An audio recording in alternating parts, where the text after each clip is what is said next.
لاہور میں موجود نواز شریف کی رہائش گاہ کو ریونڈ محل کہا جاتا ہے۔ یہ نواز شریف کی والدہ کے نام پر ہے۔ ریونڈ محل کا احاطہ 1700 ایکڑ یا 13,600 کنال ہے۔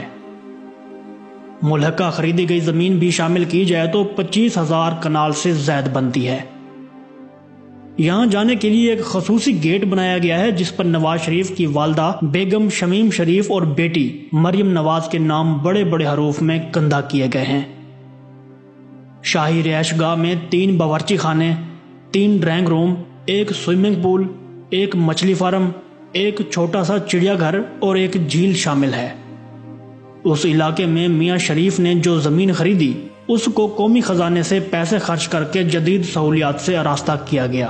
اس رہائش گاہ میں تقریباً 1500 ملازمین کام کرتے ہیں جن کی مجموعی ماہانہ تنخواہ کروڑوں روپے بنتی ہے۔ وزیر اعظم نواز شریف جب دوسری بار وزیر اعظم بنے تب انہوں نے ریونڈ محل کی تعمیر و آرائش پر خصوصی توجہ دی۔ تعمیرات کا یہ کام FWO کو سونپا اور ہنگامی بنیادوں پر اس کام کی تکمیل کے احکامات جاری کیے گئے۔ نواز شریف نے دوسری بار اقتدار حاصل کرنے کے فوراً بعد ریونڈ کی رہائش گاہ کو وزیر اعظم کیمپ آفس کا درجہ دے دیا اور یوں وفاقی ادارہ PWD کو اس رہائش گاہ کے تمام اخراجات اور ترقیاتی پروجیکٹس کے اخراجات ادا کرنے کا پابند قرار دے دیا۔ اس حوالے سے برطانیہ کے اخبار سنڈے ٹائمز میں ایک مضمون شائع ہوا تھا جس میں لکھا گیا کہ ریونڈ میں ہزاروں ایکڑ رقبے پر پھیلی ہوئی نواز شریف کی جائیداد ایک ایسے شخص کی جانب سے اپنی دولت کی بے جان نمود و نمائش ہے جو غریبوں کی زندگی بدل دینے کے نظریے کے ساتھ فروری 1997 میں برسر اقتدار آیا تھا۔ ناظرین گرامی، شریف خاندان نے ریونڈ کی زمین 13 کروڑ روپے میں خریدی تھی۔ اس سے قبل 26 جولائی 1992 کو اسلام آباد سے ایک شاہی فرمان جاری ہوا تھا۔ یہ فرمان کمشنر لاہور ڈویژن کے نام تھا۔ وزیر اعظم سیکریٹریٹ نے اس فرمان کے ساتھ کمشنر لاہور کو سرکاری خزانے سے 5 کروڑ روپے جاری کیے تاکہ وہ شریف خاندان کی ریونڈ میں واقع اس عالیشان رہائش گاہ کو لاہور سے جوڑنے والی سڑک کی حالت کو بہتر بنائے۔ اور اس کے بعد فوراً ایک اور حکم نامہ جاری ہوا اور ساتھ ہی مزید رقم بھی جاری کر دی گئی۔ اس بار کمشنر لاہور کے لیے حکم یہ تھا کہ وہ ایک اور سڑک تیار کروائیں جو اتفاق کمپلیکس اور اتفاق فارم کے درمیان سے گزرے، اور اس پروجیکٹ کے لیے 14 کروڑ 90 لاکھ روپے اضافی ادا کیے گئے۔ بہت شروع کے اقدام کے طور پر PWD کی طرف سے رہائش گاہوں اور وزیر اعظم کیمپ آفس کی تزئین و آرائش کے لیے 8 کروڑ روپے کی سمری وزیر اعظم ہاؤس کو بھیجی گئی جو چند لمحوں میں منظور ہو کر وزارت خزانہ کے پاس پہنچ گئی، اور اگلے 24 گھنٹوں میں اس شاہی رہائش گاہ پر ترقیاتی کام شروع ہو چکا تھا۔ یہ ایک طرح سے وزیر اعظم ہاؤس کی طرف سے کھلی جارحیت تھی کیونکہ ریاستی قوانین کے مطابق کسی کیمپ آفس پر مستقل نوعیت کی کوئی تعمیرات نہیں کی جا سکتی، لیکن ان تمام قوانین اور ضوابطوں کو رون دیا گیا۔ بعد ازاں ایک شاہی فرمان کے ذریعے سوئی نادرن گیس کو شریف فارم سے احکامات موصول ہوئے۔ پہلا حکم نامہ یہ تھا کہ مذکورہ محکمہ فوری طور پر مرکزی گیس پائپ لائن کو شریف فارم سے منسلک کر دے اور اس کام میں کسی نوعیت کی تاخیر نہیں ہونی چاہیے۔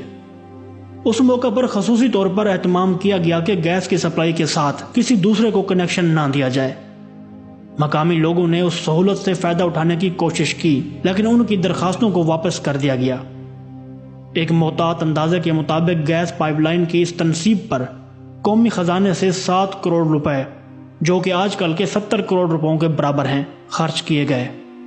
وفاقی محکموں سے بھاری رقم وصول کرنے کے بعد دوسرا مرحلہ پنجاب حکومت کی طرف سے شروع ہوا۔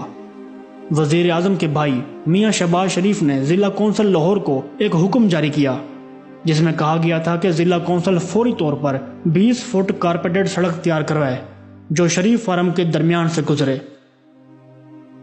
فوری طور پر بھاری اخراجات کے بعد شہباز شریف کے حکم کی تعمیل کرتے ہوئے ضلع کونسل نے ایک شاندار سڑک تعمیر کرا دی۔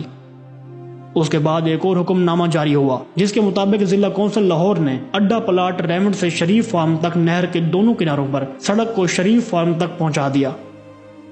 ریونڈ فارم پر قومی خزانے کے بے تحاشا اصراف سے صرف فارم کے لیے ترقیاتی کام تو جاری رہا لیکن قریبی دیہات کو یکسر نظر انداز کر دیا گیا۔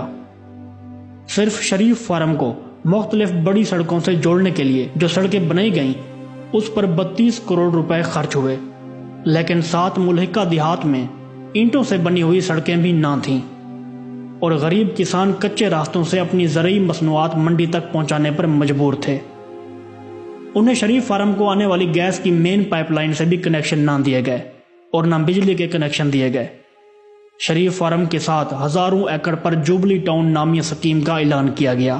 حالانکہ حکومت پنجاب کے اعلان کردہ جوہر ٹاؤن سکیم اور سبزہ زار سکیم ابھی تک مکمل نہیں ہو سکی تھی، لیکن جوبلی ٹاؤن کا منصوبہ صرف اس لیے بنایا گیا کہ شریف خاندان نے جو زمین بہت کم نرخوں پر خرید کر سرکاری خزانے سے ترقیاتی کام کروا کر قیمتی زمین میں تبدیل کرا لی تھی، اس کو جوبلی ٹاؤن میں شامل کر کے اربوں روپے کمائے جائیں۔ اس عظیم الشان منصوبے کے لیے مجموعی طور پر 80 دیہات کا پانی بند کر دیا گیا، ایک نہر کو اپنے مفاد میں پختہ کرنے کے لیے، جس کے باعث کسانوں کی تیار فصلیں سوکھ گئی تھیں اور ان کے مویشی پانی کو ترس گئے۔